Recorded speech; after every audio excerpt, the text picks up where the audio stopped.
Selamat pagi jemaat Tuhan. Kami undang Bapak Ibu untuk kita bersama-sama datang untuk memuji menyembah Tuhan.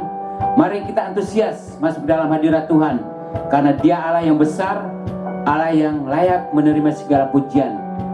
Haleluya. Let's worship juga. Haleluya.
Sekarang aku selalu kan meninggi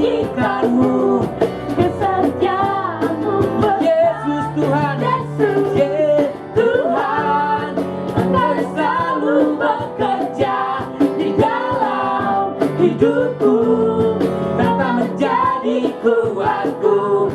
Sekarang aku selalu akan meninggikanmu, kesetiaanmu besar di dalam. Engkau besar di dalam.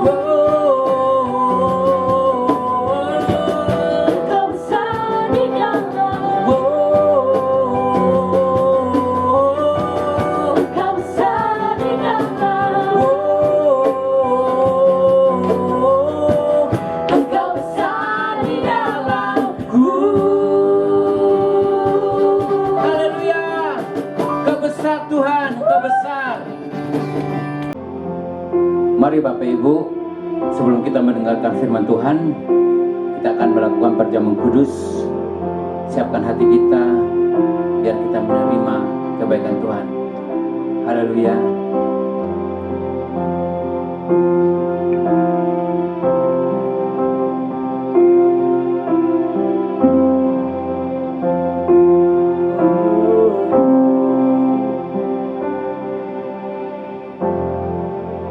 Kekuatan di jiwaku, ketenangan batinku, ada dalam hadiratmu, ku menyembahmu.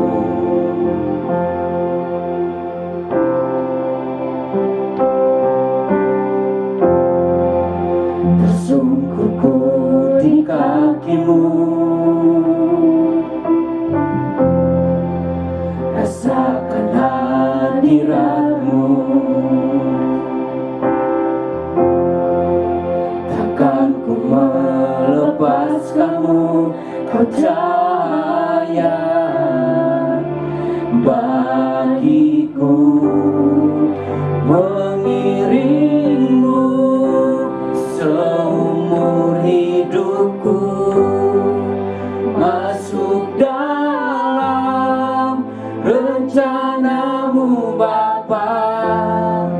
Pikiranku, kehendakku, ku serahkan padamu. Harapanku hanya di dalam-Mu, ku kan teguh bersamamu Tuhan. Jadikanku bejanamu untuk memuliakan-Mu.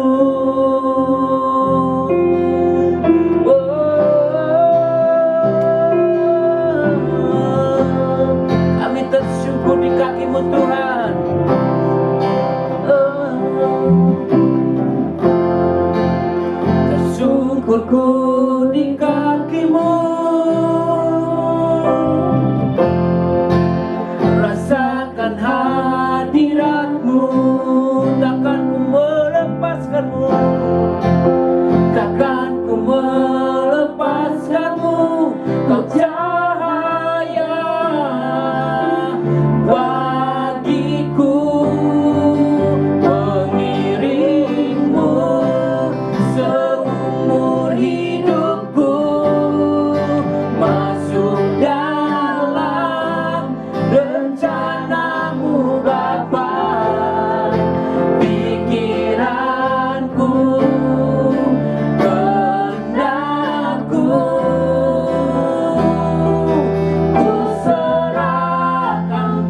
perjamuan kudus.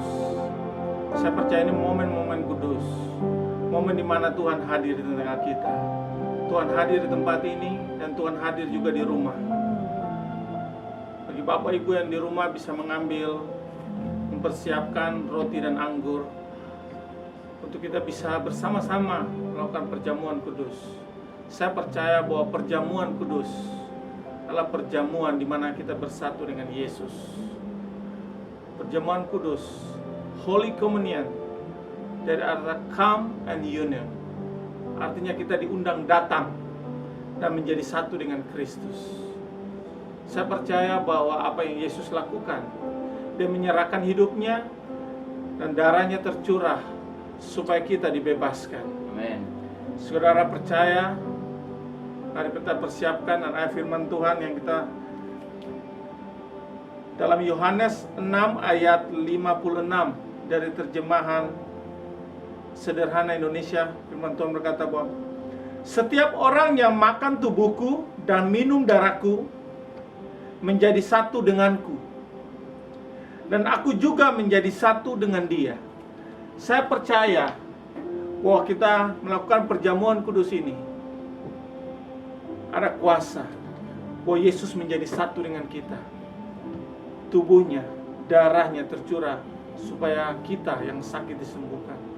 Jika saudara yang di rumah percaya, dan mari kita ambil roti dan kita mengucap syukur untuk kesembuhan yang mengalir, terobosan mengalir. Bapa, kami mengucap syukur untuk tubuh-Mu yang Kau berikan bagi kami, supaya kami diselamatkan, kami diubahkan, yang berbeban berat mendapatkan kelegaan, dan kami terima dengan iman kami, dan kami makan. Terima kasih. Mari kita makan bersama-sama.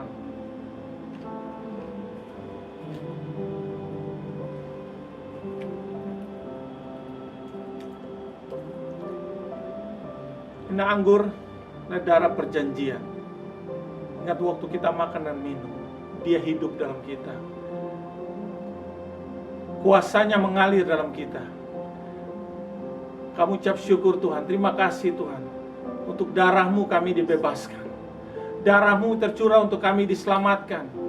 Kami ucap syukur untuk apa yang Kau kerjakan di kayu salib. Biar setiap kami boleh dibebaskan Tuhan. Mujizat terjadi. Pemulihan terjadi dalam hidup kami, dalam keluarga kami, dalam pekerjaan kami, dalam hidup anak-anak kami. Tuhan, berkat Allah mengalir. Jika kami percaya, dan mari kita yang di rumah, kita minum bersama-sama di dalam nama Tuhan Yesus. Dalam nama Yesus. Mari kita angkat tangan. Kita mengucap syukur. Thank you Lord. Terima kasih. Terima kasih. Oh, terima kasih.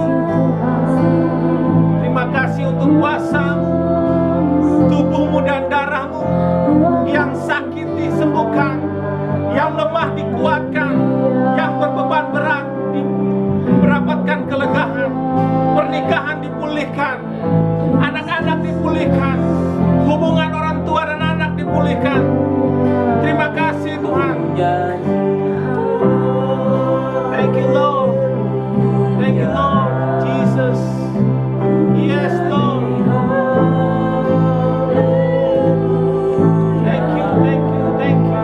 Sungguh Kau hebat, ajaib perkasa, kekuatan-Mu. Hallelujah, yes. Ku nyanyi haleluya. Thank you Lord. Ku nyanyi Thank you, thank you, thank you. Kami serukan haleluya. Kau hebat. Kau Allah yang perkasa. Ajaib Tuhan.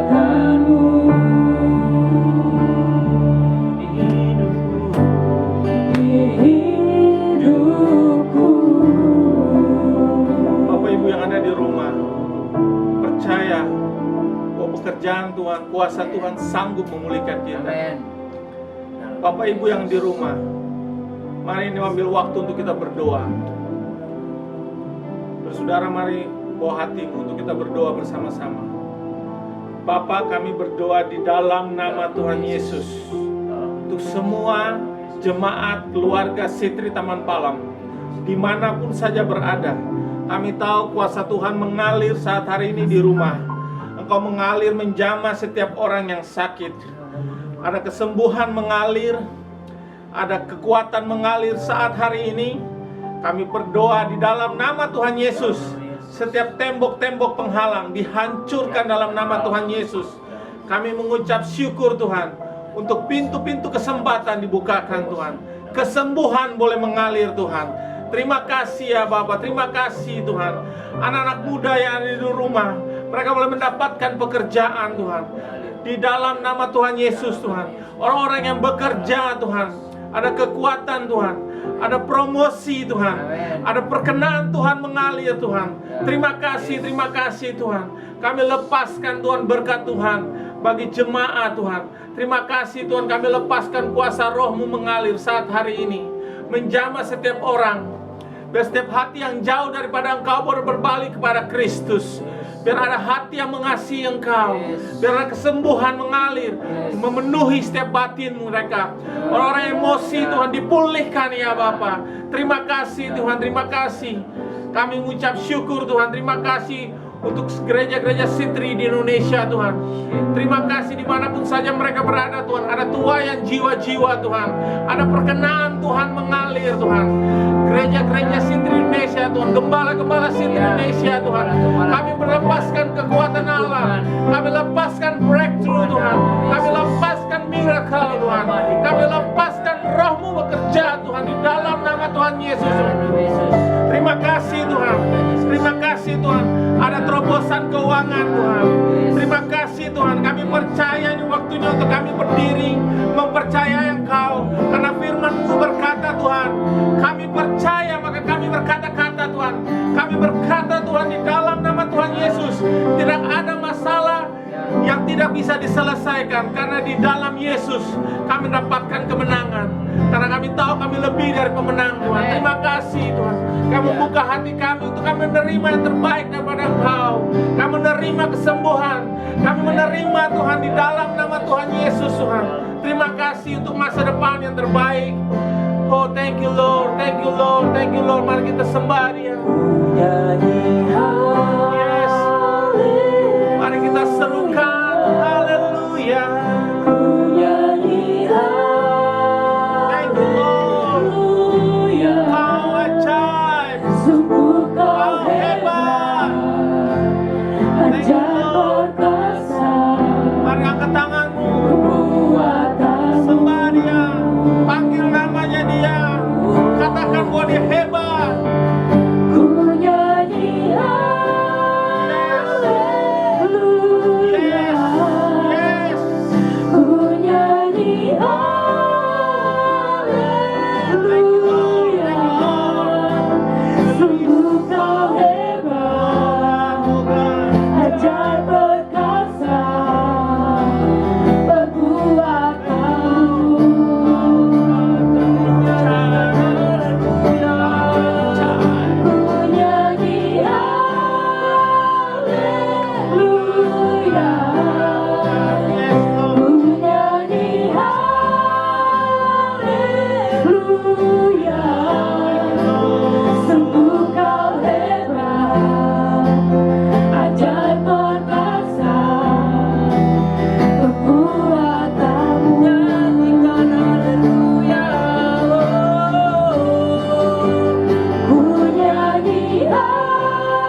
syukur.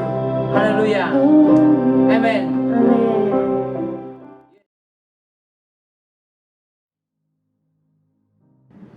Hai Jemaat City Taman Palam, ini waktunya kita memberi dan kita akan belajar satu rahasia kehidupan dan kuasa dari memberi. Firman Tuhan berkata dalam Kisah Rasul 20 ayat 35. Di situ katakan bahwa adalah lebih berbahagia memberi daripada menerima. Saya percaya bahwa firman Tuhan mengatakan bahwa untuk kita menjadi orang yang berbahagia itu dimulai dengan kita memberi. Saat kita menolong orang lain, maka pada saat itu juga kita sedang menolong diri kita sendiri. Jadi, apapun yang kita lakukan untuk orang lain, waktu kita memberi, maka sebetulnya kita sedang melakukannya untuk diri kita sendiri. Kita sedang menolong diri kita sendiri. Jadi, kalau kita mau menerima, itu dimulai dengan kita memberi terlebih dahulu. Supaya kita bisa menerima sesuatu. Ada satu ilustrasi, ada seorang buta yang berjalan dengan tangan kanannya dipegang tongkat dan tangan kirinya memegang lampu. Waktu dia berjalan dan ada seorang pria yang melihat orang buta ini, dan dia bertanya, kamu berjalan memegang lampu tapi kamu tidak bisa melihat jalannya.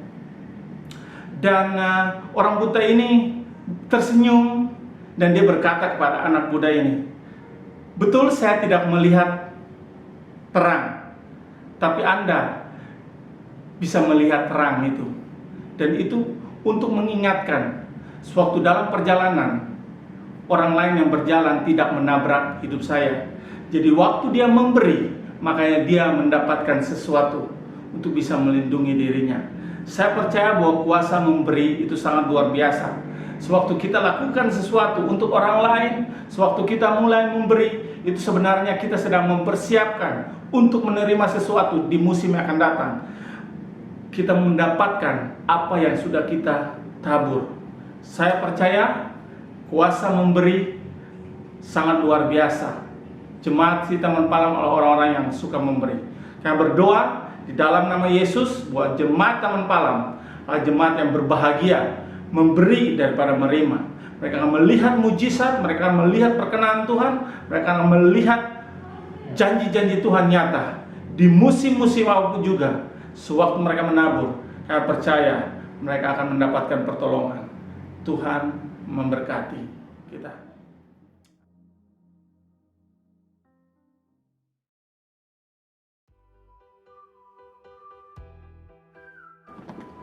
Hai jemaat Tuhan, tidak disangka kita udah masuk di bulan yang baru, di bulan Juli ini.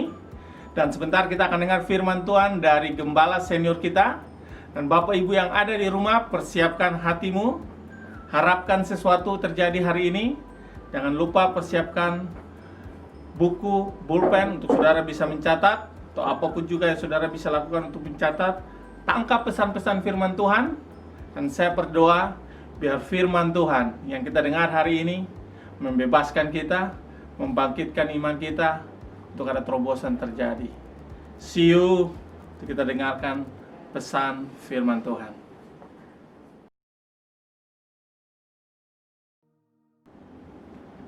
Halo, selamat pagi.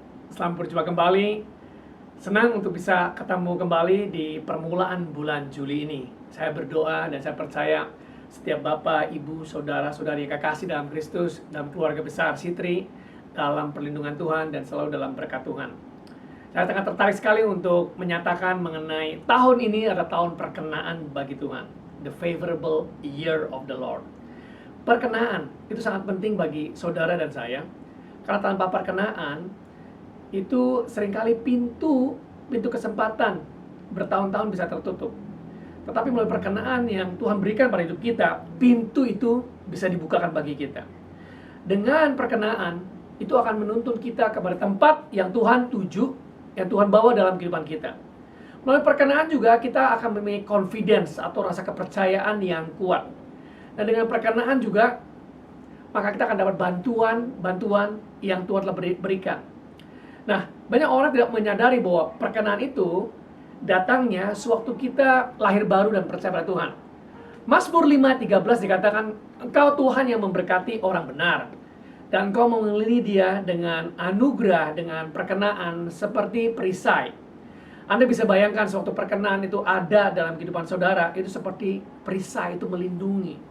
Tapi banyak orang nggak menyadari bahwa ada perkenaan Tuhan waktu dia lahir baru, waktu dia terima Yesus. Itu saudara. Dan yang kedua, perkenaan juga itu akan membantu kita masuk sampai ke dalam tempat tujuan. Dalam Keluaran 23:20, Musa sendiri mengatakan kepada Tuhan, "Kau bukan Tuhan yang membawa aku tidak akan sampai ke tempat yang Tuhan tuju." Dan Tuhan mengatakan bahwa aku akan mengutus seorang malaikat untuk berjalan di depanmu, untuk memimpin engkau dan untuk membawa engkau ke tempat yang akan kau tuju. Jadi perkenaan Tuhan itu bisa membawa kita ke dalam destiny atau masa depan yang Tuhan berikan. Itu yang kedua. Dan yang ketiga, perkenaan Tuhan itu seperti hak istimewa atau perkenaan. Ibaratnya kalau Anda ini pergi ke bank, Anda ini punya privilege card atau kartu istimewa. Jadi Anda nggak harus ngantri seperti orang-orang yang biasanya dapat nomor. Anda kalau punya privilege, itu Anda langsung dilayani. Nah demikian juga dalam kehidupan Bapak Ibu, kalau ada perkenaan dari Tuhan, menyadari, ya, maka saudara ini akan mendapatkan pertolongan luar biasa. Nah banyak orang yang menyadari akan hal demikian. Bahkan Ibrani 1:14 dikatakan bahwa ada malaikat-malaikat Tuhan yang Tuhan utus untuk melayani kita. Tahukah Bapak Ibu ada malaikat-malaikat Tuhan ya, yang berkemah di sekitar kita, Mazmur 91 ayat 10, untuk menatang kita, untuk membantu kita. Nah Mazmur 91 dalam masa COVID, dalam masa PSBB seringkali di-quote. Seringkali orang mengatakan, 1000 rebah di sebelah kiriku, 10.000 di sebelah kananku, tapi mataku hanya menonton saja dan enggak akan kena padaku. Karena Tuhan telah dibuat tempat perlindungan dan tempat perteduhan. Tapi ada ayat berikutnya dikatakan bahwa malaikat Tuhanlah yang menjaga kita. Jadi itu dengan jelas 3 hal yang Tuhan berikan melalui perkenaan. Nah hari ini saya mau menyampaikan mengenai pentingnya perkenaan itu membuat kita bisa menyadari bahwa Tuhan itu bisa bekerja secara terang-terangan, atau Tuhan juga bisa bekerja secara di belakang layar. Nah, sewaktu-waktu kita menghadapi masalah, kita nggak melihat Tuhan itu bekerja di depan kita, seringkali di belakang layar. Nah, mari kita mau dorong pada saat ini untuk buka Kejadian 39, ayat 3 sampai dengan ayat 8. Itu luar biasa sekali, kisah mengenai Yusuf mendapatkan perkenaan. Kejadian 37 ayat 3 sampai dengan ayat yang ke-8, kita mau belajar dari Yusuf. Nah, seseorang yang mendapat perkenaan, favor. Dan Yusuf waktu mengalami masa-masa yang sulit, dia nggak melihat Tuhan bekerja secara terbuka. Bahwa Israel atau Yakub lebih mengasihi Yusuf dari semua anak yang lain, sebab Yusuf itu anaknya yang lahir pada masa tuanya, dan ia menyuruh membuat jubah yang maha indah bagi dia. Setelah dilihat oleh saudara-saudaranya bahwa ayahnya lebih mengasihi Yusuf dari semua saudaranya, maka bencilah mereka kepadanya dan tidak mau menyapa dengan ramah. Dan yang kelima, pada satu kali bermimpilah Yusuf, lalu mimpinya itu diceritakan kepada saudara-saudaranya. Sebab itulah mereka lebih benci lagi kepadanya. Dan karena katanya kepada mereka, 6, coba dengarkan mimpi yang mimpikan ini. Ayat 7, tampaklah kita sedang di ladang mengikat berkas-berkas gandum, lalu bangkitlah berkasku dan tegak berdiri. Kemudian datanglah berkas-berkasmu sekalian mengelilingi dan sujud menyembah kepada berkasku ini. Lalu saudara-saudaranya ayat 8 mengatakan demikian, apakah engkau ingin menjadi raja atas kami? Apakah engkau ingin berkuasa atas kami? Jadi makin bencilah mereka kepadanya oleh karena mimpi dan karena perkataan itu. Dengarkan Bapak Ibu sekalian semuanya. Yusuf mendapat perkenan dari Tuhan karena Tuhan memberikan dia mimpi. Dan waktu dia mimpinya diceritakan, dia mengalami banyak penderitaan. Dan kalau kita baca lebih lanjut dari ayat 12 sampai berikutnya, Yusuf itu dijual oleh saudara-saudaranya ke orang-orang Mesir melalui orang Midian. Bukan dia berpikir, oh mungkin kebetulan kali ada orang Midian. No, saya mau katakan itu bukan kebetulan. Tuhan bekerja di belakang layar, bagaimana Yusuf yang punya perkenaan Tuhan, ya, karena dia adalah anak yang pertama yang Yakub dapatkan dari Rahel. Rahel istri yang dicintai. Anda masih ingat kok kisahnya bahwa Yakub tuh ayah daripada Yusuf itu mendapatkan Rahel itu nggak gampang, karena orang ayah daripada Rahel itu mencoba untuk melakukan banyak trik-trik dan diberikannya kakaknya dulu Lea, 7 tahun kemudian baru didapatkannya Rahel. Meskipun Yakub yang Israel itu mendapatkan anak-anak dari budak ataupun daripada istri pertamanya dari Lea, tetapi yang dikasih adalah Yusuf. Itu sebabnya Yusuf mendapatkan jubah maha indah dalam Kejadian 37 ayat 3. Sedangkan ya saudara-saudara yang lain tidak mendapatkan hal demikian. Dengan kata lain, perkenaan itu, favor itu bisa dilihat Bapak Ibu. Jadi kita bisa mengenakan favor, perkenaan. Ya, seakan-akan nggak adil. Tapi kenapa Yakub itu memilih Yusuf? Karena Yusuf lahir daripada istri yang dikasihnya itu Rahel. Jadi seakan-akan dia sebagai anak yang pertama, Yusuf itu dia mendapatkan double portion atau berkat ganda. Jadi anak yang pertama di bangsa Israel itu selalu mendapatkan double portion atau berkat ganda. Dan luar biasa, perkenaan Tuhan ini menolong Yusuf. Kalau Anda baca dalam Kejadian 39, Yusuf mendapat perkenaan dan dia dipercaya oleh tuannya di rumahnya orang Potifar. Demikian waktu dia dituduh juga masuk dalam penjara, juga dapat perkenaan, dia jadi kepalanya. Dan saya mau katakan, pada saat-saat dia lagi nggak tahu bagaimana Tuhan bekerja, Tuhan memanggil dia ya, melalui juru minum dan juru makan yang impiannya diterjemahkan. Yusuf bertemu dengan Firaun. Saya mau katakan 1 jam ya, 1 hour encounter with favor. 1 jam itu perjumpaan dengan perkenan dari Tuhan itu merubah seluruh hidupnya Yusuf. Yusuf diangkat menjadi Perdana Menteri. Jadi betapa dahsyatnya perkenaan Tuhan dalam kehidupan Yusuf. Demikian juga saudara dan saya. Kita perlu mengenali, menyadari akan perkenaan kita. Sehingga pada saat kita lagi dalam keadaan down, dalam keadaan susah, kita nggak menyalahkan Tuhan, kita nggak menyalahkan situasi. Karena sewaktu Yusuf itu bertemu dengan saudara-saudaranya, mereka mengalami masa kelaparan. Saudara-saudaranya mereka semua ketakutan, tapi Yusuf mengatakan, engkau mereka-reka hal yang jahat, tetapi Tuhan itu membuat hal ini menjadi hal yang baik dalam kehidupanku. Jadi Yusuf tidak membalas dendam kepada orang-orang yang mencoba untuk membuat dia jahat. Dia bisa menguasai dirinya. Bapak Ibu, kita bisa menguasai diri kita kalau kita menyadari bahwa ada perkenaan Tuhan dalam kehidupan kita. Itu yang saya mau katakan di dalam khotbah pada hari ini, bahwa Tuhan bekerja secara terbuka ataupun di belakang layar bagi kita yang berperkenaan Tuhan di dalam kehidupan kita. Hal yang kedua juga yang saya mau bagikan, seringkali Allah menaruh saudara di dalam tempat orang fasik di dunia ini, di tengah-tengah orang yang nggak mengenal Tuhan. Nah, mari kita sama-sama di dalam Matius 13 ayat 31 dikatakan di situ bahwa Tuhan menyatakan kepada kita mengenai perumpamaan kerajaan Allah itu seperti benih. Nah, dikatakan di sini Matius 13 ayat 31. Yesus membentangkan suatu perumpamaan lain lagi kepada mereka, katanya, hal kerajaan surga seumpama biji sesawi yang diambil dan ditaburkan orang di ladangnya. Memang biji itu yang paling kecil, yang terkecil dari seluruh jenis benih. Tetapi apabila sudah bertumbuh, sesawi itu lebih besar daripada sayuran yang lain, bahkan menjadi pohon, sehingga burung-burung di udara datang bersarang pada cabang-cabangnya. Bapak Ibu, saudara dan saya adalah benih yang Tuhan tabur ke dunia ini. Di tengah-tengah orang fasik, di tengah-tengah orang tidak percaya.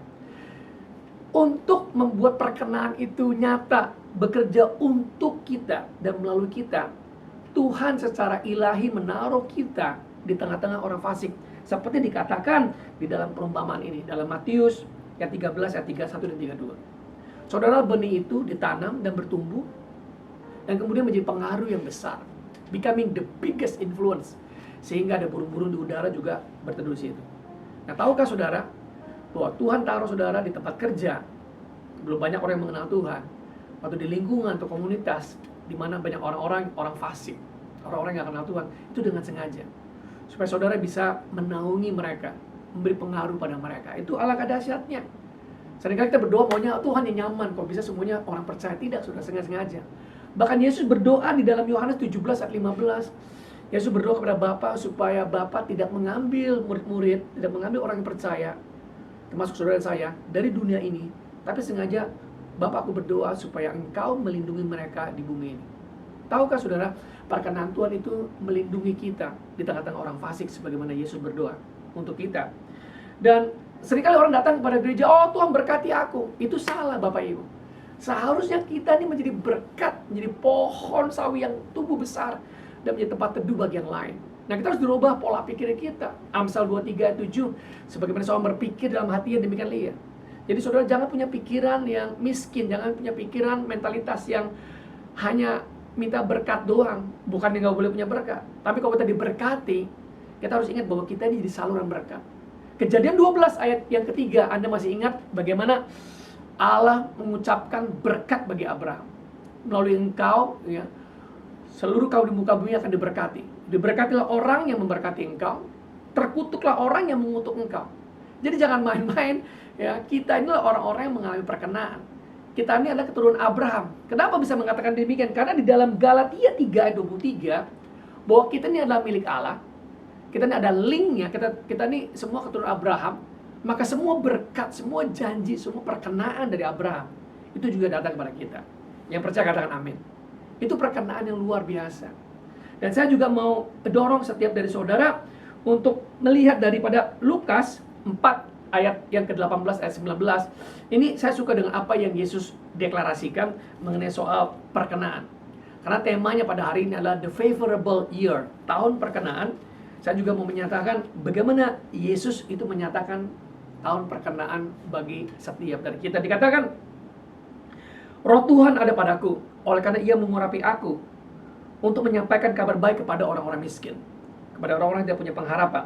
Dan Dia telah mengutus aku untuk memberitakan pembebasan kepada orang-orang tawanan, banyak orang yang tertawan dalam pikiran mereka. Dan juga penglihatan bagi orang yang buta, orang-orang yang bisa melihat Injil kemuliaan. Jadi mereka dibutahkan dengan apa yang di sekelilingnya. Dan yang luar biasa di sini untuk membebaskan orang-orang yang tertindas, banyak orang-orang yang tertindas dengan segala macam penderitaan, dengan kesusahan. Dan yang terakhir ini luar biasa untuk memberitakan tahun rahmat Tuhan telah datang. Nah, saya suka dengan bahasa Inggrisnya, dikatakan di sini to declare the favorable year of the Lord. Nah, dalam bahasa dan King James dalam Amplified Bible dikatakan to profusely abound, declaring the favorable year of the Lord. Dikatakan demikian bahwa is beyond and above, artinya jadi profusely abound itu artinya berkelimpahan. Bukan cuma sedikit doang, bukan adanya, tapi berkelimpahan. Ibaratnya seperti kita ini datang ke restoran Padang, saudara. Ya, sebelum jam makan siang datang jam 10, kalau jam 12 mungkin udah mulai pada habis. Tapi kalau datang jam 10 pagi itu jam setengah 11 itu masih abound, makanannya masih berlimpah-limpah. Nah, seperti itulah perkenaan Tuhan bagi kita selama setahun ini, di tahun 2020 ini. Perkenaan Tuhan itu perlu kita kenali, perlu kita sadari, dan perlu kita terima dengan iman. Supaya kita ini bisa menjadi saluran berkat, sebagaimana Abraham menjadi saluran berkat, sebagaimana Yusuf menjadi saluran berkat, sebagaimana Yesus menjadi saluran berkat. Demikian juga Bapak, Ibu, Saudara-saudari semua sekalian menjadi saluran berkat. Demikian juga saya. Jadi bukan saja kita menerima berkat, tapi kita menjadi saluran berkat. Luar biasa. Anda mau jadi saluran berkat yang kelihatannya nggak mungkin, itu sangat mungkin. Kalau Anda bertanya kepada saya, bagaimana mungkin Yusuf di dalam penjara itu bisa mengalami perkenaan dan mengalami peningkatan. Bapak Ibu, kalau kita dipilih oleh Tuhan sejak permulaan, perkenaan Tuhan menyertai kita, tidak ada yang bisa, apapun juga yang menahan semua kebaikan Tuhan dalam kehidupan kita. Saya berdoa dan saya berharap di bulan Juli ini saudara bisa mengenali, menyadari perkenaan Tuhan, kebaikan Tuhan, the kindness of the Lord. Itu saya berdoa. Setiap saudara bisa menyadari, karena waktu perkenaan Tuhan itu ada dalam kehidupan kita. Seperti Yusuf mempunyai mimpi, mendapatkan mimpi, ya seperti Abraham juga luar biasa, ya diberkati. Dan juga dikatakan seperti Yesus ini, ya kita bisa memberitakan, bisa deklarasi. Bapak Ibu, kita nggak akan pernah bisa deklarasi kalau itu nggak terjadi dalam hidup kita. Mari kita berdoa pada saat ini. Bapa, dalam nama Tuhan Yesus, kami berdoa untuk setiap dari kami yang mendengarkan firman Tuhan ini. Biar firman Tuhan ini diurapi oleh Tuhan, diurapi oleh Roh Kudus, menyadarkan kami bahwa kami bukanlah anak-anak sembarangan, bukannya terima saja Yesus, tetapi juga mengalami perkenaan. Supaya berkat Abraham, berkat Ishak, berkat Yakub mengalir dalam kehidupan kami. Apa yang kau lakukan kepada Yusuf, mengangkat dia menjadi Perdana Menteri, mengalami perkenaan, mengalami perjumpaan dengan Tuhan, dan semua dibukakan. Demikian juga, setiap dari kami juga mengalami perkenaan, dan bisa bertemu dengan orang-orang yang besar, dan juga bisa menolong banyak orang, sehingga lingkungan komunitas di sekitar kami juga bisa diberkati. Kami berdoa di dalam nama Tuhan Yesus. Tuhan memberkati. Amin.